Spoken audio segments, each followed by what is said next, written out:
Hello, I'm James Caldwell, and welcome to the Classical Guitar Practice Room. This series of videos is all about developing basic classical guitar technique and organizing an effective practice routine. Today, we're looking at a left-hand exercise, and this one's coming right out of the Pumping Nylon book, the book by Scott Tennant. And if you are a serious student of the classical guitar, you probably already own it. And if you don't, you should get a copy. It's full of excellent exercises and a daily warm-up routine, as well as a lot of repertoire. Comes with a DVD. I actually got my first edition many years ago, and it came with a VHS tape. And believe me, I watched that tape over and over many times. And in watching the video, the one exercise that really caught my attention early on was what he calls a fixed finger exercise, and it's the one I was just playing at the beginning of this video.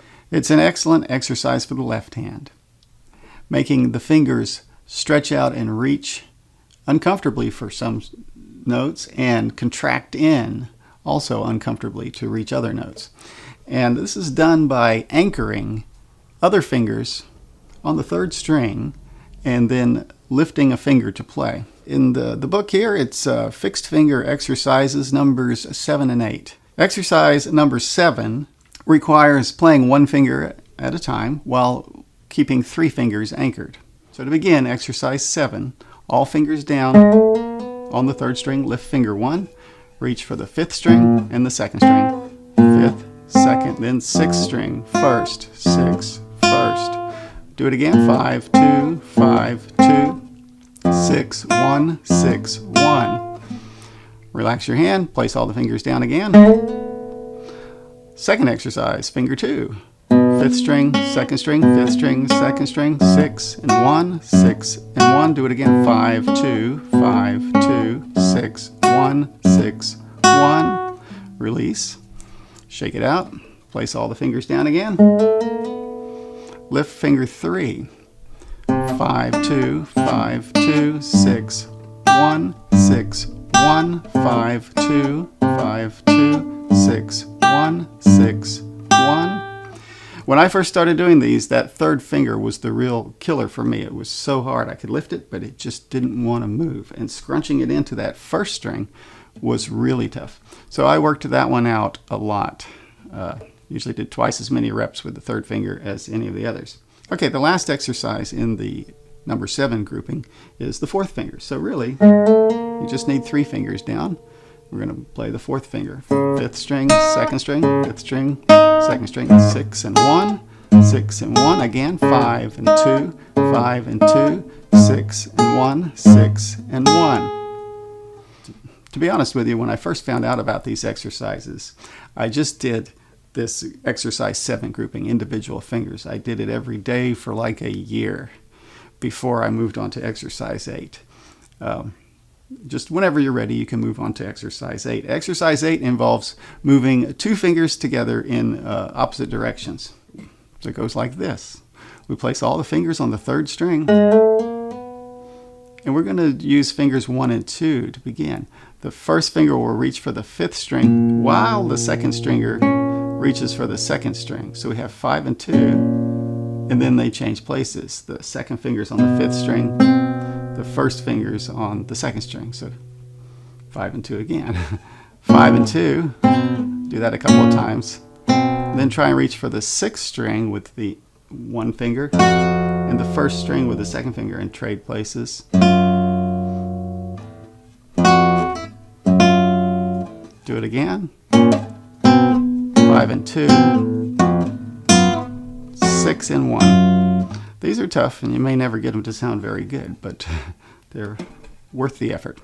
Second line in exercise 8. Place all the fingers down. It's going to be fingers 2 and 3, starting on the 5th string and 2nd string. Trade places. 5 and 2. Then go for 6 and 1. 6 and 1. Do it all again. 5 and 2. 5 and 2, 6 and 1, 6 and 1. Third line of the exercises in group 8, just need fingers 1 and 2 down, and 3 and 4 are going to be moving. So 5th string and 2nd string, Trade places. 5 and 2. Then 6 and 1. 6 and 1. Do it again. 5 and 2. 6 and 1. 6 and 1. Relax the hand. Okay, the fourth line is going to be fingers 2 and 4. So fingers 1 and 3 need to be down. 2 and 4. 5th string and 2nd string. 6th string and 1st string. 5 and 2. 6 and 1. Okay. Getting close to the end here, line 5. We're going to have fingers 2 and 3 down. And we're using 1 and 4. 5th string, 2nd string. 6th string, 1st string. 5 and 2. 6 and 1. That one's probably one of the easiest ones. The last line in the exercise 8 grouping, we have fingers 2 and 4 down, and 1 and 3 are going to be moving. 5th string, 2nd string, trade places. 5 and 2, then going for 6 and 1. Trade places, 6 and 1. Do it all again. 5 and 2, 5 and 2, then 6 and 1, 6 and 1. And that's it for exercises 7 and 8. There's a couple things I want to mention. The fingers that are placed on the string that are fixed, you need to make sure that they are placed properly as if they're going to play those notes. For example, the 2 and the 3 finger there. I have found after doing these many times over the years that if I place my fingers and one is a little bit off center, like it's about to roll off the string, it throws the whole exercise off. So make sure that the fixed fingers are properly placed on the string as if they're actually going to play those notes. I like to do a slur with all the fingers hammered down and then begin. So that's a little tip there to place the fixed fingers really accurately on the string. It helps to stabilize the hand so the ones moving have a better base to work from. So the next thing we have to decide is what to do with the right hand, as no right hand fingerings are given in these exercises, and it's left up to the student to decide. What I've always done is played the bass strings with the thumb and alternated M and I on the treble string. So here I'm going just the very first exercise, thumb on string 5, M on string 2, thumb on string 5, I on string 2. Then even on the first string, thumb, M, thumb, I. That M-I alternation, you could also start with the I finger. Thumb, I, thumb, M, thumb, I, thumb, M. Doesn't really matter, but you can see that these two fingers are just trading places. I find that works really well. Alternate I-M or M-I on the second string and the first string and just play the bass notes with the thumb. I'm sure a lot of people who have seen these exercises, either watching the Pumping Nylon video or seeing it here right now, you may ask, why on earth would I do something like that? Having done these exercises many times over the years, I've seen the benefit that comes from doing them. In some of the pieces I play, I see examples everywhere of how these exercises benefit. The first one that comes to mind is this Targa study in E minor.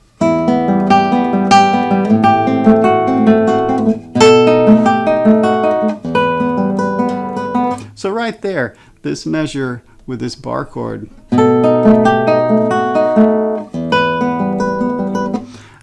most people struggle with that when they first learn this piece. The opening chords, pretty easy. When they get to this one, they say, ooh, that's a bar chord, it's hard. But really what's going on here, the index finger is fixed. It's pressing the fifth string. It's also kind of barring to the first string. And the third finger is fixed. And the fourth finger and the second finger are moving around on the first string. So we have... And it's just like these fixed finger exercises.